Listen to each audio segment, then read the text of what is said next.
நாட்டுக்கோழி வளர்ப்போமா, அடப்பு துறப்பே இல்லாமல் பாருங்கள், மரத்தில் தான் இருக்குது ஃபுல்லாக. 48 கோழி இருக்குது, கோழி குஞ்சு எல்லாம் சேர்த்து. அங்கே பாருங்கள், ட்ரெயினில் ஏறுற மாதிரி ஏறிக்கிட்டு இருக்குது. குடப்பு கிடையாது, ஒன்றும் கிடையாது. அவங்களாம் வருவாங்க, அவங்களாம் சாப்பிடுவாங்க, அவங்களாம் மேலே ஏறி அழகாக அடைஞ்சிருவாங்க. பூனையெல்லாம் ஏறி பிடிக்க முடியாது, மரத்தில் ஏறி அழகாக அடைஞ்சிடுது.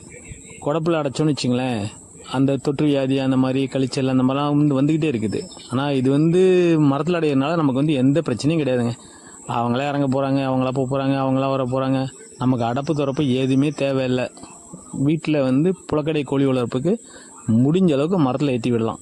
அழகாக மரத்தில் ஏறதுனால நமக்கு சீக்கு வர்றது கிடையாது. அது பாட்டுக்கு வருது, அது பாட்டு போகுது. முட்டை வைக்கிறதுக்கு மட்டும் நம்ம ஒரு இடம் செட் பண்ணி வச்சிட்டோம்னா அது ரெகுலராக வச்சிரும். நம்ம அடை வச்சுட்டு நம்ம குஞ்சு இறக்கி விட்டோம்னா ஒரு 20-25 நாள் அந்த இடத்துக்கு முட்டை நம்ம எங்கே முட்டை விடுதோ அங்கே அடைஞ்சிக்கும். அப்புறம் கொஞ்சம் அதுக்கு இதானதுக்கப்புறம் அதுவாக மரத்தில் ஏறிடும்.